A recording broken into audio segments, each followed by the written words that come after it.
Right, so you know what Mogi Lounge is and how it functions. If not, go watch my video about what Mogi Lounge is. If you have already, then I thank you. But today I want to talk about a problem in Lounge that's been going on, well, since forever. Custom track Mogis and why they're not active. Now, for those of you who are familiar with me in Lounge, know that I consistently talk and badmouth custom tracks. Like, a lot. But that's not out of pure hatred, believe it or not. I've always loved the idea of custom tracks and enjoy a good portion of them in the pack. I just personally think that the entire custom track pack in CTGP can be way better than what it is now. And I feel the same way with how CT Mogis are currently.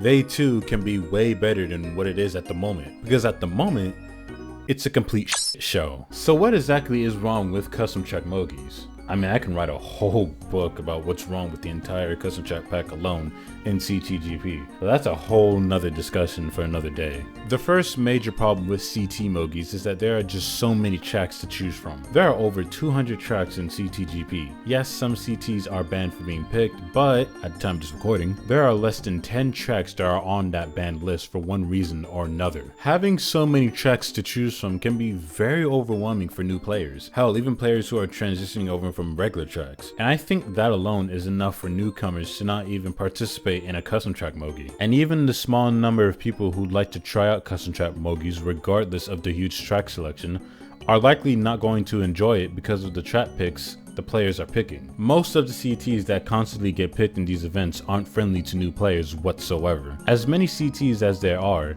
there's always a good handful of them that almost always gets picked in CT events, for reasons that I'll explain in a second. These tracks include Autumn Leaves Way, Boshi Skate Park, Marble Towers, Yoshi Lagoon, Dark Matter Shrine, Delfino Island, Mushroom Island, Final Grounds, Aquadome Stage, Glimmer Express Trains, Melting Magma Melee, New Moon Manor, Rest City Run, Sahara Hideout, and the list goes on. These are the CTs that consistently get picked no matter what tier or format it is. The reason they get picked a lot is they either have a shoeless cut that saves way too much time, the entire track is too broken in terms of front running, having no catch-up potential, very demanding tech, and so on. Those are just the features off the top of my head. It's track picks like these that hinders a newcomer's ability to enter a CT event as well. It also doesn't help how the CT competitive meta in a nutshell pretty much revolves around knowing and abusing these strats some of the CTs have. Sure, there's still a good amount of CTs that are friendly to new players, but I think it's outweighed by the common trap picks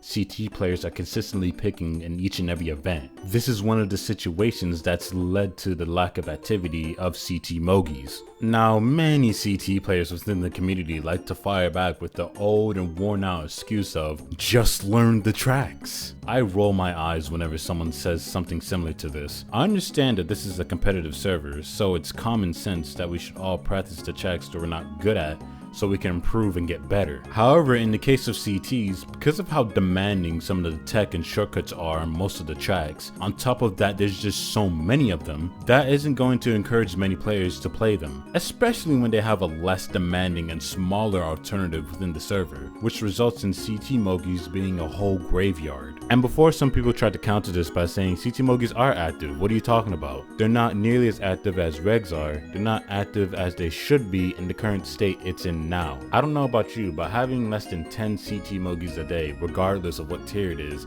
shouldn't be the standard. So naturally, as time went on, the CT staff have come up with multiple ideas on how to fix this issue. The most common fix they've been doing over the last few years is switching around which player can access which tier. This somewhat helps increase activity, but for the most part, it would still just end up being a graveyard.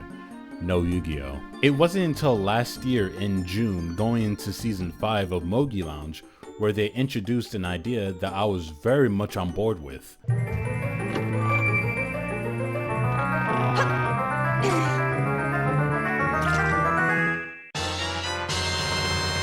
A track list. To me, this was the step in the right direction to help increase the activity of CT Mogis.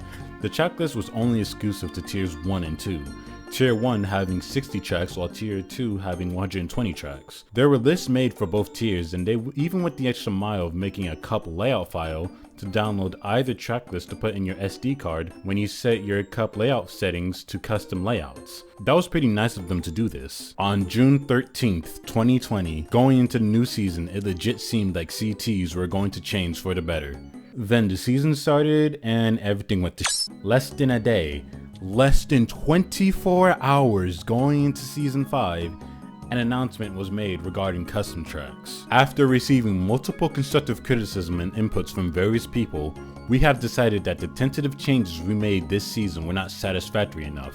We will remove the track list from Tier 2 so that people can get a feel of Tier 3 at their own level. Tier 1 will get the track list Tier 2 had for now. We're aware that not everyone can be happy with these changes, but hopefully we can find a balance that can satisfy the most people. What makes this announcement so weird to me is that this decision was made within less than a day into the new season. Not to sound like a veteran or anything, but I've been in the server long enough to know that when there's a new rule change or an added addition to the server, the staff normally sticks with it unless it doesn't work in the long run, which then they'll just drop it or tweak it. For them to just quickly scrap the track list for Tier 2 and combine it with Tier 1 was not only weird, but ridiculous to me. Why come up with a brand new format for CT Mogis if you're just going to make a major change to it at the very last minute? I was, and probably to many other people as well at the time, were very frustrated when this happened. I'm mostly mad about this decision being done so soon rather than the decision itself. I think they should have let this new format of CTs settle for a few weeks. Then, if it's not working out the way it hoped, make the changes necessary to improve on it. What struck me about this announcement was the very first sentence. Now, this is pure speculation on my part, but either the CT staff at the very last minute had second thoughts about this new format, or they've gotten so much backlash about this format from other players to the point where they gave in. I'm not saying either of these two ideas happened, I'm just speculating on why they went ahead with this decision to begin with. So after the whole shakeup, CTs, at least for Tier 1, entered a new format. A format that was working to a degree, but later flopped. The cracks to this format was slowly showing as time went on. Even though the selection of tracks were decreased down to 120, it still would discourage players to enter a CT event. On top of that, some of the tracks on the list were very questionable for Tier 1 standards. You had tracks like Mushroom Peaks, Mansion of Madness, Heart of China, Delfino Island, Glimmer Express Trains, Six King Labyrinth, Rush City Run, Pipe Underworld, Canyon Run, Final Grounds. Now, some of these tracks are either banned, updated, or not in the pack anymore. Still, what the f is this? It was bad enough that they made this last minute change. They could have at least reviewed the list to make sure it was up to Tier 1 standards. I actually made the suggestion about this issue because of the last minute change, but it was denied. Funny how they say they weren't going to adjust the track list so soon, but they made a major change about it shortly after the new season started. These tracks would nearly always be favored over the others due to the features they have I talked about earlier. It also doesn't help how Tier 2 players could farm off of Tier 1 and pick these tracks to get better results off the back of it. Another issue with the track list is that the list would be rearranged once every few months. I think waiting that long for it to change is too long. Near the end of 2020, this format of CTs would eventually die out and players would find themselves right back to the graveyard that is CT Mogis. However, a new format was made in the form of the CTL track list, CTL being short for the Custom Track League. This track list will only have 32 custom tracks to choose from, and it will be in all tiers instead of just Tier 1. Also, the rotation of the track list will be once every week instead of once every few months. This format was both an improvement and a setback to me. 32 is a good amount for the track list. It's not too overwhelming for new players, and it's not too big or too little either. I mean, it's too little to a normal CT main, but the list does rotate more frequently, so it's not like you're going to be playing the same CTs for months and months and months like the old list. However, just like with the original list, this list had its problems as well. Many players were frustrated with how fast the list would change every week, giving players little time to practice the tracks on the list. Another issue with the CTL list that really annoys me even now is that the people who were in charge of this list would just randomize which track gets in the list, not including the banned tracks, of course. There were so many custom tracks that were known for having major issues, but they just ended up on the list week by week due to this dumb randomizer decision. Star Slope having that dumb area of the track where you can barely see where you're going. Dark Manor Shrine being known for a broken front running track, however they banned tracks like CTR Engine Labs and Desktop Dash for having the exact same issues. Ice Peak Mountain, Seaside Resort, and Seaside Circuit all have position glitch issues on parts of the tracks. Red Loop having the most ridiculous fireball hazards for anyone to deal with. And whenever players suggest banning these problematic tracks, they were more or less given the same answer by the CT staff. No, because we want to keep in line with the CTL ban list. Well, if we ban this track, we gotta ban these tracks as well, and we don't want to go down that slippery slope. We're not trying to go down a rabbit hole by banning all these tracks, or some other bullshit excuse to not ban the problematic track in question. What makes this even more frustrating is that when CTL went off season, they say they'll only ban tracks if they have a major issue like a position glitch or the track being broken for front running. But yet these tracks are still somewhat allowed. Consistency. There are only so many times you can try to justify the problematic tracks to the point where some of the people within the server start to question your judgment on them. And before someone says, oh, these tracks were on the list, they're just lying. There's a whole channel within the server called Tracklist detailing what tracks are on the list for CTL that dates back to late last year. I still have the doc of the first list that was implemented when Season 5 started back in June. So that's the whole rundown of CT emojis over the last year or so. Now, I know there's a lot of players who would love for CTs to be more active than they are now. There's also a handful of players who would love to get into CT emojis,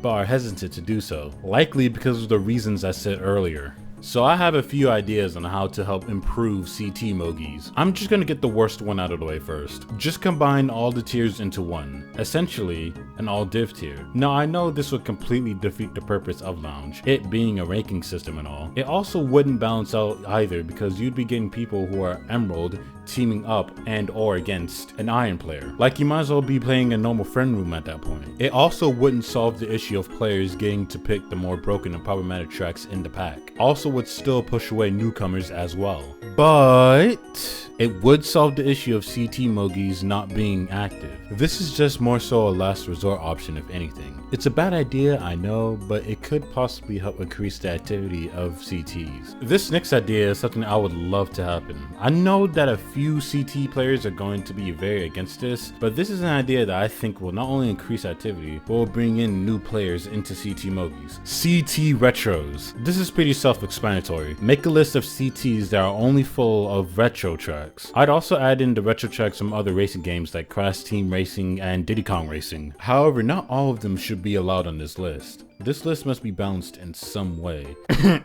This CT Retros idea could be very interesting to test out. I mean, imagine going to a CT event not having to worry about tracks like Melting Magma Melee and New Moon Manor. Woo! That'd be nice. This next idea isn't an idea, but more of minor changes of something that has already been implemented in CT Mogis, the CT track list. I've already said before that I love the idea of a track list in CT Mogis, but the past few times it's been in effect, it flopped hard due to the issues I said earlier. So here's what I would change. First off, it shouldn't be based on the CTL list. I think the CT staff should just make a list of their own for Mogi Lounge. The number of tracks should remain at 32. Maybe push it to 64 to add a bit more variety, but 64 should be the cap limit. Anything more than that is pushing it. Instead of every week, the list should change every month. I think a month is a good amount of time for players to get used to the track list, and I think it's way better than every week or every few months. Now to pick what tracks should be on the list, first off, and listen here because I want to get this off my chest, actually look through the tracks and their features to determine whether or not they're allowed to be on the list. If the CT staff wants to do the randomizer gimmick like it was with the CTL track list, then fine. But A,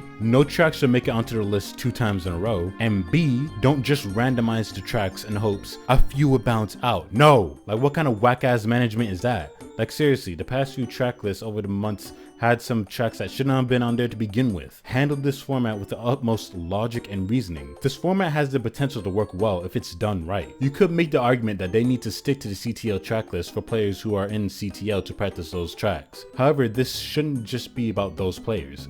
Not everyone who plays CT Mogis are within CTL. Most of the people who play CT Mogis just play that and CT Worldwides at most. Also, you need to design CT Mogis in a way where it can bring in new people as well. I get that this is a difficult problem to solve. However, if CT Mogis just stick to the way it is now, to me, that part of Lounge will forever stay in that rut. Anyways, that's all I've got to say about CT Mogis. So what are your thoughts on CT Mogis? Do you like them as they are now, or do you think they need some work? Comment below, like, subscribe, and hit that bell if you enjoyed this video. Thanks for watching, and I'll see you guys later.